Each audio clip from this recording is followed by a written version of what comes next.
Shalom, everybody. Welcome back. We have insights in the Parsha of the week, Parshat Terumah, based on the teachings of Rabbi Nachman and Rav Nosson. And just a friendly reminder, if these classes are inspiring you and enlightening you, please share them onto your status and whatever other means you could. In this week's Parsha, Terumah, it's very big, and we know it's big from the Zohar on this week's Parsha. The Zohar is one big fat book just on the Parsha, because the idea of the construction of the Tabernacle is basically the construction of the Maaseh Bereshit, of the creation. It's reflected in all the various components of the Tabernacle, the menorah, the showbread table, the altar, the incense altar, the Holy of Holies, the Ark, the Krashim, the Amudim, everything parallels the creation. It's very, very deep and very powerful, and a lot of depth inside. In this week's Parsha, we have the section dealing with the Krashim. The Krashim are the wooden beams coated with gold that form the actual shell of the tabernacle. Okay? So the Pasuk says, this is in the fourth aliyah of the Parsha. So we're talking about chapter 26, verse 15, the beginning of Revi'i. So Hashem commands Moshe the following: Ve'asita et hakerashim lamishkan. Okay, and you should make the krashim, the wooden pillars, if you want to call them, for the mishkan, to be the mishkan. How do you make the krashim, the walls, the pillars of the mishkan? Atzei shitim omdim. Wood. What type of a wood? A wood called shita. It's a type of, there's obviously many different opinions what exactly it is. It's a type of erez. Erez is a type of an erez tree. How you can translate it. There's so many translations. It's a type of a cedar tree. Okay? And the verse says, Atze shitim omdim, standing. Pillars of wood, these beams of wood of this cedar tree called shitim, but standing. Standing as opposed to what? As opposed to them being lined up like logs, one on top of the other. They should be standing erect, one next to the other. Okay? So Rashi points out from the word Vasita et hakerashim, and you should make the beams. It could say, the verse could have read Vasita krashim la mishkan, and you should make beams for the mishkan. I understand the idea. Why does it go out of its way to say Vasita et hakerashim, and you should make the, as if the famous the of Hey Yediah, it's called in Torah terminology, when there's a hey, something that's known. So what's known? What the beams? So Rashi points out these are specific beams of cedar wood. What are they? It was what Yaakov Avinu ordered and commanded his sons when they left the land of Israel to go down into Egypt. So he told his sons, take with us, let's take cedar beams. So he went to Beersheba, the Midrash says, in order to cut cedar beams of trees that Avram Avinu planted. If you recall, it says earlier in Parshat Vayera, Vayita Eshel, that Avram Avinu opened a big Hachnasat Orchim guest house with free food and lodging and everything. And Avram Avinu, for the decoration of the area, planted, it so to speak, he planted beams, cedar trees. So Yaakov, when going down to Egypt, he went to Beersheba to cut down these trees in order to be used eventually for the Mishkan. He foresaw all of this, Yaakov Avinu, with divine prophecy. Okay?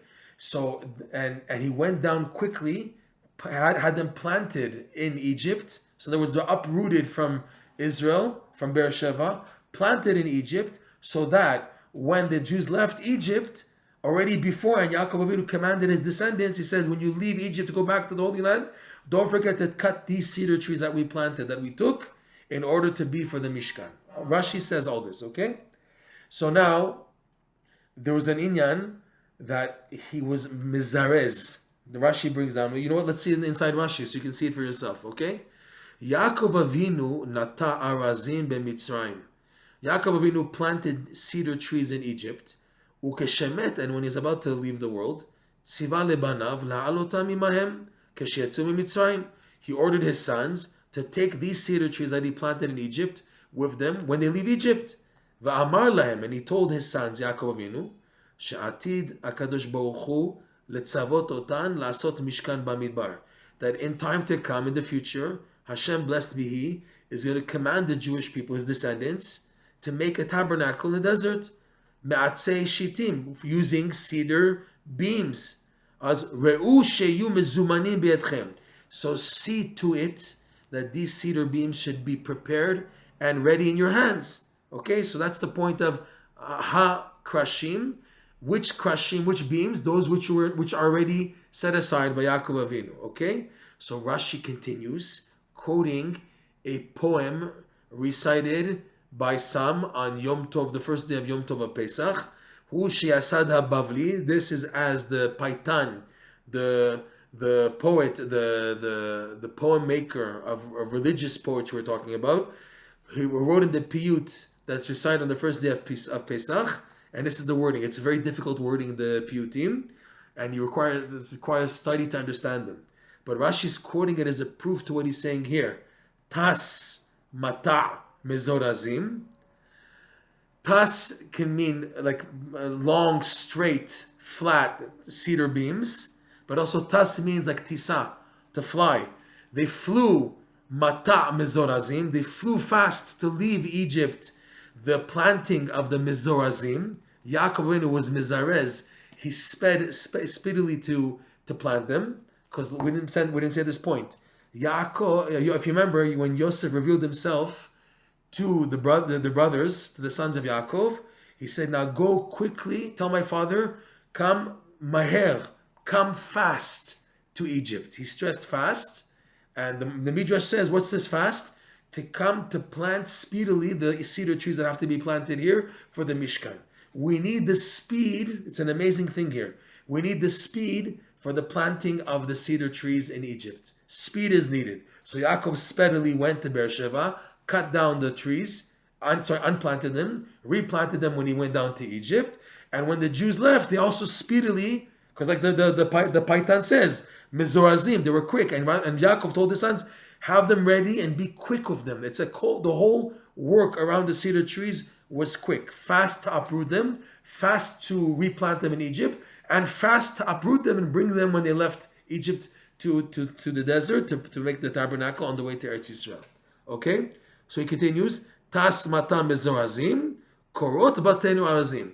So like we said, Tas, they flew like as very fast, the plantings of the mezorazim, those who were quick to do them. And eventually they became korot, they became the korot, the pillars. Korot batenu arazim, for the house, our house, which is the tabernacle, made of cedar. Okay? And she explains now. Shenizdarzu, they were quick, Yaakov and his sons and his descendants. Liyot muchanim be'adam mikodem lachem. He was mizdarez, that they should be ready beforehand. So the question is, why Yaakov Avinu, of all the things in the tabernacle, you're so concerned of the beams? There's also the ark, there's also the menorah, there's also the shulchan. Why not prepare gold maybe or some other items? Why specifically the walls of the Mishkan, of the tabernacle?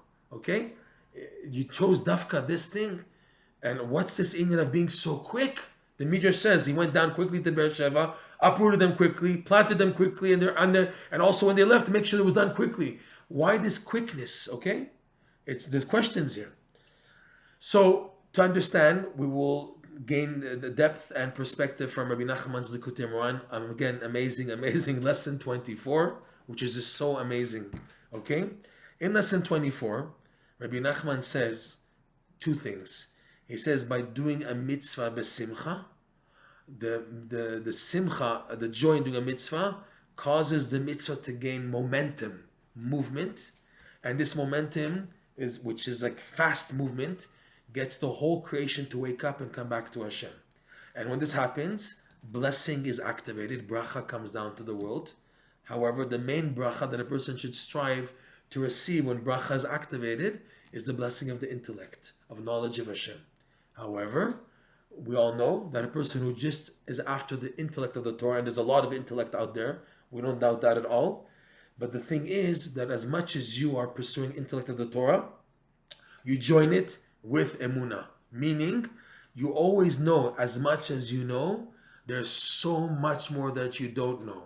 And the thing is, the more you know Torah, the more you realize how much you don't know, and you have no other alternative than to rely on faith and emunah to continue forward. And Rabbi Nachman teaches this joining of faith, emunah, and intellect together, they allow for the presence of a thing called the Keter. The Keter is a wall separating the whole creation from Hashem. Hashem is called the Infinite One, the Infinite Light, the light of the Infinite One. There's a barrier between Hashem and the creation, and that's called the Keter. This Keter is made when a Jew, through doing his mitzvot besimcha, he creates this combination of sechel, the blessing of the sechel, the intellect of the Torah, and emunah together. This allows the Keter. And how does the Keter work? The Keter, when a person now reaches this high level, which means now the next level above him is perceiving Hashem, so to speak, the infinite light. And because a person is finite, and he cannot in a finite existence perceive the infinite light, so what the Keter does, it bounces back a person, forcing him to stand and wait. He's pushed back from the momentum that the mitzvah caused him to go up and up and up and up and up. He's now forced to stand. And this standing and waiting process, Hamten, Rabbi Nachman teaches in this lesson that Keter is like the word Katar in the verse in Eov, where Elihu says to Eov, Katar li ze'er, wait for me a moment, and I'll answer, wait, Katar. It's in Aramaic, not in Hebrew. So Katar, Keter, Rabbi Nachman says they're connected. Waiting, it means to stand. When you stand and wait, you build vessels that within these vessels, even though you are in a finite existence, you can perceive in a flashing experience the infinite light. So even though you're finite, you have a light of the infinite light shining into you. Two opposites. Finite, perceiving infinite. How? By being bounced back and maintaining that bounce, not crashing, not being broken because of it, being happy and positive. This allows you to perceive the infinite light. Okay? In our context, okay, the Amudim, the Mishkan, the whole Mishkan, we call, look, the verse itself says, Vasita hakrashim la Mishkan. The essence of the tabernacle was the walls. Because without the walls, the shell of the tabernacle, what value is the ark? What value is the menorah? If there's no privacy, if there's no constriction, there's no wall, there's no separation, you can't bring light down to penetrate and do.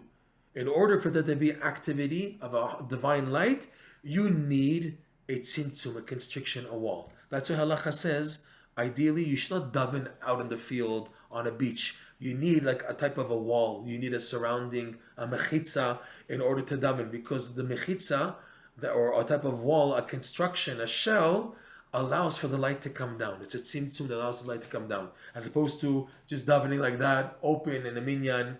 We're not talking about private, personal hitbod. We're talking about like a minyan, where you have a quorum of people to draw down the kedusha, to say Kaddish and kedusha. All that, you need a building. You need a wall, a type of a section, a mechitza, something like that. So too, the Mishkan, the main calling of the Mishkan is the Amudim. The Amudim are the essence of the Mishkan. Yaakov Avinu, he's so associated with these Amudim. Okay? It says something amazing. If you remember in the Parsha, that besides the Amudim, there were what's called brichim. There were long poles of wood, okay? Each side of the tabernacle, 1, 2, 3. They each had 5 beams, okay? 2 on the top, 2 on the bottom, and 1 long one in the middle. And the middle one's called the Bria Chatichon. The 2 on the top, the 2 on the bottom were on the external part of the walls of the krashim after they were coated with gold, okay? They had now attached the outside types of like little loops, rings covered with gold, and in them they would put in the 4 beams of wood. So when they were inside, the beams of wood were not covered with gold, they were wooden, but once put into the rings with the gold coating, it appeared that the whole beam of wood is covered entirely with gold. So the 2 on the top, 2 on the bottom were outside of the beam. There was 1 beam that went inside the wall. It's called the Bria Chatichon. the Midrash says something unbelievable, and it's super duper hard to understand. The Midrash says that this Briach HaTichon, okay, was one long pole of wood. What do you mean? It has to go on one wall, then the back wall, and then the next wall. It curved by itself like a snake. It curved, and when they would pull it out, whenever they had to take apart the tabernacle and then rebuild it, when they would take out this long pole and it came out after being bent, it would again become long, and it was a super long. Okay, it's 20. If you take the calculation of the Mishkan, the whole left wing, the right wing, and the back, that's a long pole, and it's not pieces. It's one long pole going in all the way. Okay, that's one crazy thing. It said it was a miracle. This also was planted by Avram Avinu in Beersheba, the Midrash says. Okay, and more than this, and this is even harder to understand, they say that this wood, this Briach HaTichon, was made from the walking stick of Yaakov. When Yaakov fled Esav, running to Lavan, it says he he passed the Jordan River. Like the Midrash says, Rashi brings it down, that Yaakov put his stick in the Jordan River and it split and he crossed over to go to Aram, to go to the land of Lavan. Okay? So the question is, a small stick, Yaakov Avinu, he may have been a giant, but how big of a giant that he has a walking stick that's that long, that pole? So it's many questions to delve in this Midrash understood. But the point coming out is that Yaakov Avinu, the Midrash says, is associated with the Amudim. So that answers why Yaakov Avinu is so concerned more than any other part of the tabernacle to make sure that the cedar beams of the walls are prepared, because he himself represents the idea of the cedar beams. Okay? Now going back to our context, the doing of the mitzvot besimcha and having momentum was the simcha Yaakov expressed in having the beams prepared.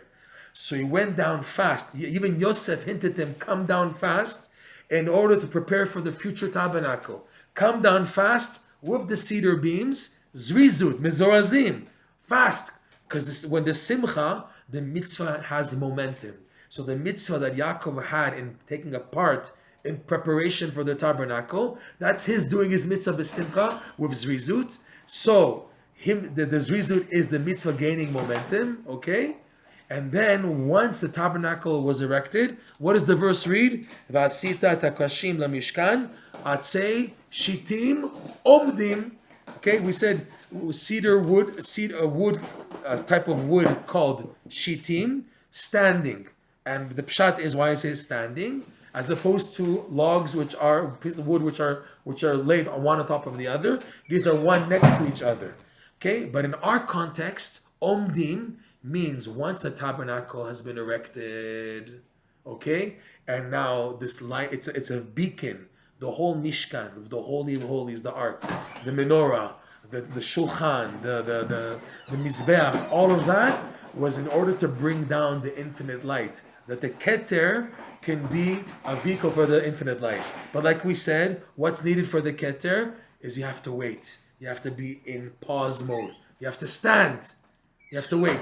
That's why the verse reads, Atzei shitim omdim. It's omdim meaning they were standing. That until that point, there was rizut.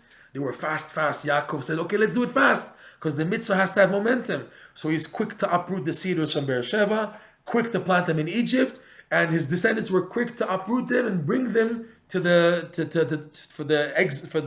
redemption, the Exodus, and to have them eventually planted. So you have the two parts, and then that leads to the tabernacle, which is now stuck. Stay, wait, stand. So again, looking back in the Payat, the poem, it's just amazing, right? It says Tas Mata Mezorazim. The plantings of those who were quick, Tas flew, because it's such a simcha of a mitzvah, and that eventually became korot batenu azim. They became the fixed standing walls made of cedar for our batenu, for our house, which is the tabernacle. So this is a message in life, is that we do simcha with mitzvot, and afterwards we normally receive a smash, a bash back, and people wonder, what did I do wrong? I'm only trying to do good. The answer is no. This is how you come to the next level in life. How you perceive the infinite light, which is clarity and closest to Hashem. The reward, it's experienced by standing. So the amudim, the korot, the krashim, hakrashim, they were made with zrizut. There was a lot of speed and momentum in preparing them, and the goal to come standing. And once standing, that's how the infinite light shone within the tabernacle and also within each and every one of us. Shabbat Shalom.